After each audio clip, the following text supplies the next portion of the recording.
All right, so we just finished up moving the chickens here.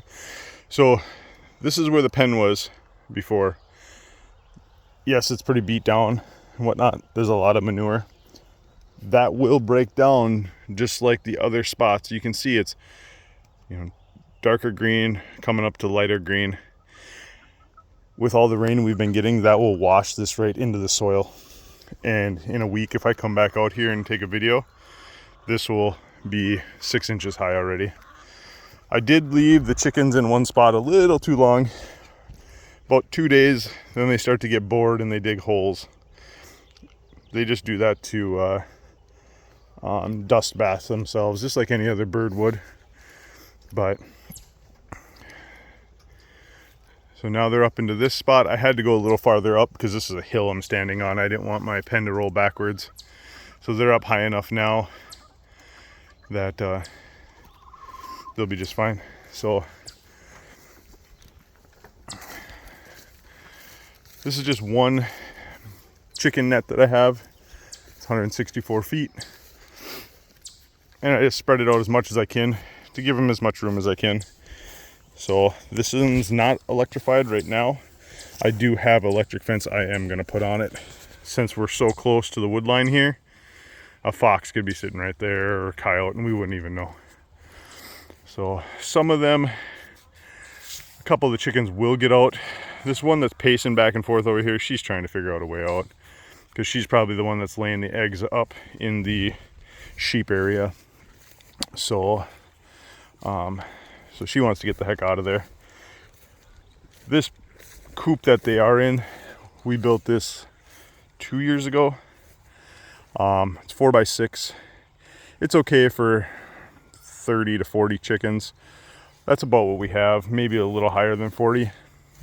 But we do have another pen that we are building. It's just taking some time. Obviously, we have full-time jobs besides this, like most small farmers do, or homesteaders or whatnot. So this is more of a hobby because the big farms, they're the ones that they get all the government grants and stuff, and that's how they can do 10,000 acres of corn and whatnot. So that's how they offset their price. So right next door here, these are our male sheep. We move them, same thing, about once a day. They don't eat as much as the females because obviously they don't have to feed anybody, just themselves. So they do more laying around and pooping and whatnot. So we just moved them in here last night.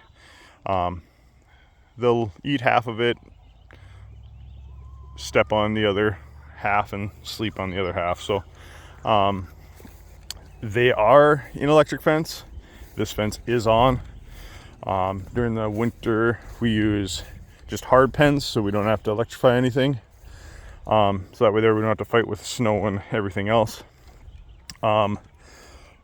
But in the winter, in the summertime, when we have them out here, I tried to switch to all solar. A little more expensive up front, but I don't have to worry about running wires from our fences out into the pasture to electrify these. So I just, when I move these, I move their fence right along with them. And then whatnot. These fences, so we can test them.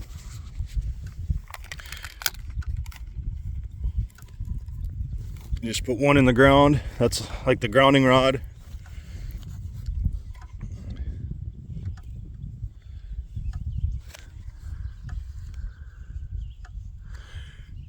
And I'm not getting a reading on it, of course. I don't know, I'll have to look at it. This one's new. I'm not sure how it's going yet. The jury's still out. So I will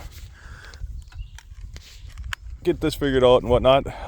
They're not as much of a worry about escaping.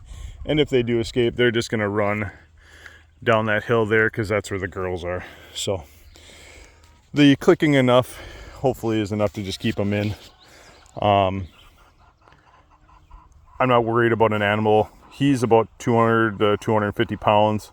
And then obviously they're about 100, a little less. So I'm not worried about animals coming out here and killing them. They would go after the chickens before they go after these guys. So, but all right, so that's the egg chickens and the male sheep, and we're gonna go walk down the hill and go see the rest of our pasture.